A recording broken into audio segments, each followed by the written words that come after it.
Hello. Hello. हाँ भाई। तो जो पीछे वाली जो क्लास है वो अपने लाइट चली गई थी, तो उस वजह से तो थोड़ी सी समस्या आ गई। तो आप जो है उसको वीडियो पॉज करके लिख लेना। और ये जो आगे का जो है उसके आगे का ये जो पार्ट है ये अपन यहाँ पे अपलोड कर रहे हैं। और अब इसमें ये आप लिख लो। हाँ, तो उसको वीडियो पॉज करके लिख लेना है। ठीक है। ओके गौरव, हो जाएगा। हाँ। अब यहाँ से देखो, ये अपना ई बराबर एक्स। अच्छा ये देखो, ये तुम्हें याद होगा ना, एक्स का मान ही तो माना था एच न्यू बाई के बी टी। तो यहाँ से आपका के बी टी और एक्स का मान कितना हो जाएगा, एच न्यू। अरे हाँ या ना। और ये आपका e की पावर माइनस एक्स, और ये हो जाएगा 1 - 1 बाई ई की पावर एक्स। अरे सही है ना। ये e, और यहाँ पर हो जाएगा ये आपका एच न्यू, और ये हो जाएगा e x - 1। और ये हो जाएगा आपका ई एक्स, ऊपर ले जाऊंगा तो ये e की पावर एक्स। आधार समान है तो गाते हैं। अरे आधार समान है तो गाते हैं। जुड़ जाएंगे ना। और ये जुड़ेगा तो e की पावर एक प्लस में एक माइनस में तो वन हो जाएगा ना। e की पावर जीरो, e की पावर जीरो का मान कितना, वन। तो ये हो जाएगा आपका e e is equals to, ये हो जाएगा आपका एच न्यू अपॉन, और e की power h nu upon k B T -1। अरे हाँ या ना। ये आपकी एनर्जी हो गई है ना। That is the average energy of Planck harmonic Planck oscillator. Okay. ये आपका एनर्जी का फॉर्मूला हो गया। फिर इसमें एक दो चीज और आती है। क्या आती है? वो कहता है कि आपको कई बार एक चीज पूछ ली जाती है कि एच जब जीरो की तरफ टेंस करे, मतलब इसका मतलब कि एच जो है वो जो लिमिट है वो जीरो की तरफ अप्रोच करे, तो फिर जो है इस फॉर्मूले में क्या चेंज आते हैं। तो मैं आपको एक चीज बताना चाहूंगा कि एच जो है वो क्वांटम की एक पोजीशन है। भाई एच कब आया है? जब हमने प्लांक की अवधारणा मानी तभी तो एच है। एच क्या है? प्लांक कांस्टेंट ही तो है। तो अगर एच ही जीरो की तरफ चला जाए तो इसका मतलब जो प्लांक की थ्योरी है वो तो खत्म हो जाए। एच जीरो हो जाए इसका मतलब प्लांक की थ्योरी तो खत्म हो जाए, और जब प्लांक की थ्योरी खत्म हो जाए तो बचेगा क्या? पीछे वाली। पीछे कौन सी थी? विन्स और रिले। तो वो थ्योरी बचेगी। इसका मतलब अगर एच जीरो करता हूं तो अब जो पढ़ रहे हो कौन सी मैकेनिक्स है? Quantum mechanics. लेकिन जब इस क्लास से जो पहले आपने पढ़ा था रेले के नियम, विन्स नियम, वो किस पे चल रहे थे? क्लासिकल पे। अरे हाँ या ना। इसका मतलब एच जैसे ही जीरो जाएगा तो आपका क्वांटम मैकेनिक्स किस में चली जाएगी? क्लासिकल मैकेनिक्स में। अरे समझ में आ रहा है? ये वाला। अब यहाँ देखो एच, जैसे अपने पास एवरेज एनर्जी का जो फॉर्मूला है वो आपका क्या है? आपका ये है एच न्यू, और ये आपका ई बराबर आपका एच न्यू, और ये आपका के बी टी, और ये आपका -1। अब देखो, एच जब जीरो की तरफ जा रहा है, तो एच जब जीरो की तरफ जाएगा तो इसका मतलब ये ई की पावर जीरो कम होगा ना, एल्प होगा, लोवेस्ट होगा। और जब लोवेस्ट होगा तो एक्सपेंशन से क्या है, इसकी वैल्यू खोल सकते हैं अपन। तो ई की पावर का एक्सपेंशन क्या होता है? ई की पावर एक्स का 1 + x + x² बाई 2 फैक्टोरियल। अरे ऐसे चलता हो जाता है ना। अरे हाँ या ना। अब यहाँ से देखो कि ये वाला जो है अपन छोटे वाले पार्ट की बात कर रहे हैं, इसलिए अपन जो है इसके दो दो टर्म्स लेंगे। ठीक है, क्योंकि x बहुत स्मॉल है, और x यदि स्मॉल है तो x² उससे भी ज्यादा स्मॉल होगा। तो यहां से अपन e की पावर x बराबर आपका 1 + x ले लेंगे, लगभग ये वाला। यहाँ से अब यहाँ से देखो, चेंज चेंज करो तो ये हो जाएगा e की पावर ये आपका, ये हो जाएगा एच न्यू, और ये हो जाएगा 1 + h न्यू। अरे ये कितना है? 1 + x, है ना, 1 + x। और ये 1 + x है तो इसका मतलब x का मान यही तो हुआ ना गुड़िया। तो यहाँ पे क्या लिखा जाएगा? 1 + h न्यू बाई के बी टी। अरे हाँ या ना। फिर यहाँ से घट कौन रहा है? क्योंकि दो ही टर्म ले रहे हैं ना उसके e की पावर वाले के। अरे हाँ या ना। हाँ थोड़ा बोलो साथ साथ, कोई दिक्कत नहीं है अपने, है ना। ये दो दो टर्म है ना, और लास्ट में -1 वाली घटा दी। अरे हाँ या ना। तो ये आपस में गया। अब यहां से देखो ई बराबर क्या? H new. और ये आपका कितना? के बी टी ऊपर गया तो, और ये आपका एच न्यू।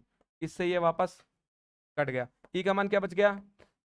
के बी टी। अरे याद करो, के बी टी एनर्जी का मान कब आता है? जब हम इक्यू पार्टीशन थ्योरम पढ़ते हैं। कौन सी थ्योरम पढ़ते हैं? इक्यू पार्टीशन थ्योरम। और इक्यू पार्टीशन थ्योरम कौन सी है? Classical theory. अरे कौन सी थ्योरी है? क्लासिकल। इसका मतलब जैसे ही आप एच की लिमिट जीरो की तरफ लगाते हो तो क्वांटम मैकेनिक्स किस में चली जाती है? Classical mechanics. ठीक है।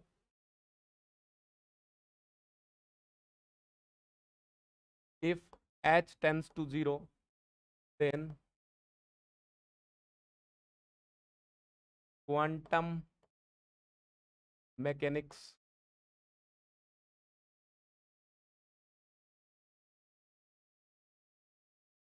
Approach towards classical mechanics. सही है, ये वाली बात हो गई। अब इसमें हमने दो दो चीजें पढ़ ली। एक तो हमने पढ़ ली कि प्लांक की क्वांटम थ्योरी क्या थी, है ना, और वो जो परिकल्पना जो थी, हाइपोथेसिस जो थी वो क्या है, और एक हमने पढ़ ली कि भाई आपकी जो एवरेज एनर्जी है वो क्या है। ठीक है, इसमें जो है एक पॉइंट और आगे आता है तीसरा, वो आता है कि जी भाई आपका प्लांक का जो है वो रेडिएशन लो क्या है। अरे प्लांक का रेडिएशन लो क्या है, बहुत आसान सा लो है ना, और अपन ने पढ़ लिया है पूरा ही, बस कुछ नहीं, फॉर्मेलिटी के लिए बस लिखना है, अपने सब पढ़ रखा है, और थोड़ी देर में हो जाएगा, तो बस थोड़ा सा ही है, कोई बहुत ज़्यादा है नहीं, है ना। अभी मत उठाना, पिक मत करना। ठीक है, ये आपका प्लांक रेडिएशन लो, ये क्या कहता देख, प्लांक रेडिएशन लो क्या कहता है। तो प्लांक रेडिएशन लो क्या कहता है, प्लांक रेडिएशन लो कहता है कि भाई एनर्जी डेंसिटी जो होगी वो आपकी किस रेंज में, lambda to lambda plus d lambda में, वो क्या होगी, वो आपकी प्लांक आपके रेडिएशन लो के अनुसार देगा ना। तो according to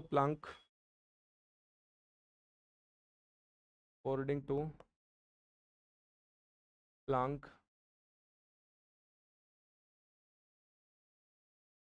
energy density, energy density in the range of lambda to lambda plus d lambda. Energy को यू लैम्डा से लिखूंगा ना, अब मैंने बताया था ना कि ई लैम्डा की जगह क्या काम में लेंगे, यू लैम्डा, बताया था ना, यू लैम्डा। और अब ये कैसे लिखते हैं, देखो ये पहले जो यू लैम्डा और ये डी लैम्डा लिखा था, तो क्या लिखा था कि आपके कितने ओसिलेटर होंगे, फिर देखो एन लैम्डा का मान मैंने निकाला था, अरे याद है पिछला डेरिवेशन, एन लैम्डा का मान निकाला, तो यहाँ से वापस वही कि कितने तो ओसिलेटर होंगे, N lambda d N lambda. सही है, और फिर मैंने यहाँ पर उसमें लिखा था आपके, जब अपन ने विन्स के रूल्स के नियम कर रहे थे, यहाँ पर कौन सी एनर्जी लिखी थी अपन ने, रेले के नियम लिखे थे तब, इक्विपार्टीशन थ्योरम की वजह से आ रही थी। तो लेकिन इक्विपार्टीशन थ्योरम कौन सी एनर्जी है, क्लासिकल है, तो क्लासिकल नियमों को बताएगी, लेकिन अब कौन सी एनर्जी आएगी, अरे एक ऑसिलेटर की एनर्जी आएगी, और कौन सी वाली, एवरेज, जो आप प्लांक के अकॉर्डिंग, क्योंकि अब आप प्लांक का नियम पढ़ रहे हो ना, तो प्लांक कह रहा है कि अब जो है आपका वो इक्विपार्टीशन वाला सिस्टम गया, उसमें एनर्जी क्या थी, आपकी कंटिन्यूअस थी, जबकि एनर्जी अब क्या है, डिस्क्रीट, अरे बटी हुई है, टूटी हुई है, सही बात है ना। तो यहाँ पर जो एनर्जी आएगी वो आपकी एवरेज एनर्जी आएगी। अरे हाँ या ना, ये इक्वेशन नंबर 2। और वी नो डेट, क्या जानते हो तुम, कि जो आपका एन लेमडा और डी लेमडा का मान है, उसका मान था 8 पाई लैम्डा 4 और आपका डी लेमडा। अरे बोलो हाँ या ना, पढ़ा है ना ये पढ़ा है ना, अरे डेरिवेशन नहीं कराया था क्या पिछले लेक्चर में, थर्ड लेक्चर में मैंने क्या बोला था कि क्वांटम मैकेनिक्स को साथ साथ याद करो भाई। मैंने उस दिन क्या समझाया था कि डेरिवेशन इंपॉर्टेंट नहीं है, पर बताया था ना कि पर लेकिन ये मान इंपॉर्टेंट है, याद आया कुछ। और तुम आज फिर वही बात है, फिर आज पढ़ूंगा आज पढ़ूंगा, पहले क्यों नहीं पढ़ा, है ना, ये वाला। चलो 2 नंबर इक्वेशन, आगे चलो। Put value in, put value in equation 1 from 2। यहाँ देखो, ये वाला यू लैम्डा डी लैम्डा का मान है ना, तो यहाँ से लिखो यू लैम्डा और आपका डी लैम्डा 8 पाई लैम्डा 4 डी लैम्डा। और एवरेज एनर्जी का मान क्या है आपका, एवरेज एनर्जी का मान आपको पता है ना, एच न्यू बाई, अरे अभी तो निकला है, एच न्यू बाई ई की power h nu upon k B T और -1। सही है, अब यहाँ से देखो, यहाँ से हो जाएगा यू लैम्डा और डी लैम्डा बराबर हो जाएगा 8 पाई H न्यू लैम्डा 4, ये आपका छोटा सा ब्रैकेट, है ना, और ये आपका e की पावर एच न्यू बाई आपका ए बी टी और -1, और ये आपका डी लैम्डा। अरे बोलो हाँ या ना, सेम ही बात है ना। और यहाँ से अगर थोड़ा सा और इसको देखो सेटिस्फाइंग करें, तो आपको जानते हो कि न्यू का मान आपका क्या होता है, C/लैम्डा, तो यहाँ भी न्यू का मान रख सकते हो ना। अरे हाँ यार देखो, क्योंकि सारा किस में है, लैम्डा में, तो आपको न्यू का मान रखेंगे, एक बार सारा लैम्डा में रखेंगे और एक बार सारा किस में रखेंगे, न्यू, फिर 2 फॉर्मूले बन जाएंगे। समझ गए ना, बस यही है, समझ गए। अब यहाँ से देखो, यहाँ वापस से ये हो जाएगा आपका 8 पाई, ये आपका H, और इसका मान रखेंगे तो C/लैम्डा, अरे हाँ या ना, और अपॉन ये आपका लैम्डा 4, ये आपका ये, और e की पावर आपका एच न्यू बाई आपका के बी टी, और ये आपका 1 और ये आपका डी लैम्डा। सही है। अब वही आगे चलें। क्यू लैम्डा डी लैम्डा बराबर ये हो जाएगा 8 पाई एच सी, है ना। और नीचे लैम्डा था 4 नीचे थी, एक ही हो गई 5 हो गई, अरे 5 हो गई ना ये वाला। और ये आपका ए की पावर आपका एच न्यू बाई आपका ए बी टी, और ये आपका माइनस का 1 और ये आपका डी लैम्डा, है ना। और कुछ रहे थोड़ी क्या सर, आ गया ना, है ना। That is that is Planck radiation low in the form of wavelength. किसकी फॉर्म में है? वेवलेंथ की फॉर्म में। हो गया। और ऐसे ही ये आपका जो टॉपिक जो है ये आपका खत्म हो गया। बस इसमें जो है ये आपका वेवलेंथ वाली में था। एक अपन इसको ही जो है इसको ही कन्वर्ट कर लेंगे, 3-4 लाइन और भरेंगी, इसको अपन आवर्ती वाले में और लिख लेंगे। तो मैं आपको आवर्ती वाले में और लिखवा देता हूँ। ये आपका टॉपिक खत्म हो गया। और प्लांक वाला अब जो है इसको पहले चेंज करा देता हूँ मैं, देखो। अच्छा, आवर्ती वाले में लिखोगे तो अपन जानते हैं न्यू बराबर क्या होता है, सी बाई लैम्डा। अरे हाँ या ना, सी बाई लैम्डा होता है ना। ये न्यू बराबर होता है सी बाई लैम्डा। सही है। अब इसका अवकलन करो तो डी न्यू बराबर क्या आ जाएगा, सी बाई आपका लैम्डा स्क्वायर माइनस। अच्छा, माइनस को ये थोड़ा मोड लेके करते हैं, मोड ले लेते हैं। क्यों? क्योंकि माइनस सिर्फ कमी को, कमी वगैरह को दर्शाता है, और अपने को यहाँ माइनस नहीं चाहिए, ठीक है ना, है ना। ये आपको जो है माइनस प्लस, ये अपने को कोई खास फर्क पड़ता नहीं है, ये वाला। और यहाँ से आपका डी लैम्डा, अरे हाँ या ना, ये सारा मान। अब यहाँ से इसको मैं बोल दूँ इक्वेशन नंबर 3, और ये आपका इक्वेशन नंबर 4, और ये इक्वेशन नंबर 5। मैं लिखूं put value in equation 3 from 4 to 5, 4 to 5। तो यहाँ से आपका हो जाएगा यू, देखो ये यू लेमडा था ना, तो ये तो हो जाएगा यू न्यू और डी न्यू, अरे हाँ या ना। और यहाँ पर कितना था 8 पाई और एच सी, यहाँ तक तो ठीक है मामला। नीचे क्या था लेमडा 5, अरे कितना था लेमडा 5, है ना। तो इसको देखो ये आ जाएगा आपका लेमडा 5, है ना। यहाँ पे क्या था कि 8 पाई एच सी लेमडा 5, और यहाँ पे आपका एक ये था ई की पावर एच न्यू था ना, न्यू को वापस सी बाई लेमडा लिख लो। ये आपका एच सी और ये आपका लेमडा और ये आपका के बी टी, यहाँ तक हो गया। फिर ये आपका -1 ये हो गया। और यहाँ पर क्या था डी लेमडा, तो डी लेमडा का मान क्या है, वैसे थोड़ा देखो चेक करो वापस, डी लेमडा का मान क्या है। डी लेमडा का जब मान निकालोगे तो ये आ जाएगा डी न्यू लेमडा स्क्वायर सी, नीचे आ जाएगा, अरे हाँ या ना। तो यहाँ से आ जाएगा आपका डी न्यू और ये आपका लेमडा स्क्वायर बाई सी, सही है ना। ये lambda square by C D, यहाँ तक हो गया न्यू में चेंज। अब देखो कहीं भी आपका जो है ये वाला न्यू में चाहिए ना अपने को मान सारा, तो ये तो फिर न्यू में था, तो ये तो अपन न्यू में ही रख लेंगे वापस, है ना। ये देखो ये आपका ये वाला, तो ये हो जाएगा आपका 8 पाई एच सी, है ना। और ये देखो 2 है, यहाँ पर कितनी है 5, तो कितनी बचेगी 3, सही है। तो लेमडा की कितने बच गए अपने, लेमडा की 3, लेमडा की 3, और ये आपका e की पावर ये आपका एच न्यू बाई आपका ए बी टी, और ये आपका माइनस और ये आपका, और सी से ये सी से आपका ये सी भी कट जाएगा, तो बोलो हाँ या ना, कट जाएगा ना ये वाला, ये वाला। और यहाँ से आपका डी न्यू, सही है यहाँ तक बात।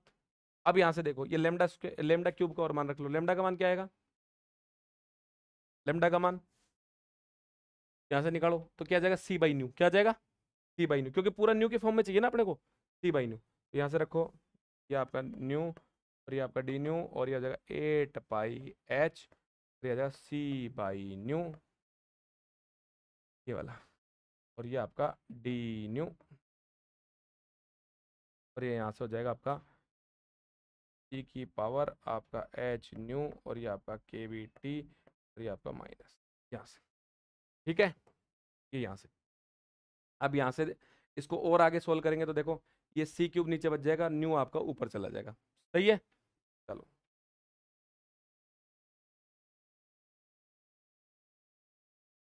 तो जगह 8 पाई एच न्यू क्यूब अपॉन सी क्यूब, और ये हो जाएगा e की पावर h न्यू बाई आपका KBT, और ये आपका -1 और ये आपका d न्यू। अरे हाँ या ना। और ये हो जाएगा that is Planck radiation law, है ना, in the form of frequency, है ना, ये वाला। तो ये जो है आपका मोटा मोटा जो है ये टॉपिक, आओ ये वाला, हाँ जो भी है ना। अब ये आपका ले दे के टॉपिक है, इसको बस इतना सही समझना है कि आपको ये वाला, हाँ ये सारा आज की क्लास पूरी इंपॉर्टेंट, पूरी इंपॉर्टेंट। पीछे की इंपॉर्टेंट है, फॉर्मूला इंपॉर्टेंट है पीछे वाली में, कम आएंगे चांसेस नहीं है, क्योंकि पूछने के लिए बहुत कुछ है, उसके एग्जाम में पूछने के लिए उसके पास बहुत कुछ है, तो पॉसिबिलिटी नहीं है। अच्छा ये कल अगर तुम नहीं पढ़ के आओगे, हकीकत बता रहा हूँ, ये अगर तुम कल नहीं पढ़ के आए, अगली क्लास में ले आना ही मत, तुम्हें समझ में ही नहीं आएगा। हाँ नहीं नहीं आओगे तो फिर तुम मुंह की तरफ देखोगे मेरे, क्यों? क्योंकि अगली बार मैं कुछ नहीं कराऊंगा। ये जो जैसे ये फॉर्मूले है ना, इन्हीं में मैं ये जैसे ये वाले जो अपने आए हैं लास्ट में, ये जो रिजल्ट आए, मैं इन्हीं को काम में ले लेके निकालूंगा बस ये। और ये अगर तुम्हें याद ही नहीं रहेंगे ये वाले, जैसे एक वो लेमडा वाला भी था ना, लेमडा वाला, ये वाला, जैसे एक ये रहा, है ना, ये वाला, और एक वो जो आगे वाला, तो यही काम में ले लेके निकालूंगा मैं इससे ही। अब आगे की थ्योरी यही तो है कि भाई अपन ने ये क्लास समझा दिया कि क्वांटम ये है, हमने बता दिया कि क्वांटम के, लेकिन बात तो शुरुआत तो कहाँ से होती, ब्लैक बॉडी रेडिएशन। क्या अभी तक हमने ब्लैक बॉडी रेडिएशन समझाया? नहीं। तो ब्लैक बॉडी रेडिएशन कब समझाएंगे? जब हम इन्हीं नियमों को यूज में करके हम कौन कौन से नियम बना दे, एक तो वीन का नियम बना दे, एक स्टीफन का बना दे, है ना, ये रेले का नियम बना दे। अगर ये नियम बना दें अपन इसी एक नियम को यूज में लेके, तो फिर वो पर्टिकुलर कुछ कुछ एरिया को डिफाइन कर रहे थे। जब थोड़े को वीन कर रहा था, थोड़े को रेले कर रहा था, जब ऐसे ही अगर एक दूसरे को डिफाइन कर रहे थे, और एक ऐसा नियम बना दिया हमने जो तीनों नियम की को ही अपने अंदर समावेशित कर ले, तीनों नियम को, अगर तो फिर वो नियम तो पूरे कर्व को समझा देगा। सिंपल सी बात। तो बस अगली क्लास जो है वो अपनी इसी से रिलेटेड रहेगी, और ये सिंपल सा है, और तुम आराम से जो है इसको पॉज कर करके उतार लेना, है ना, ये वाला। ठीक है।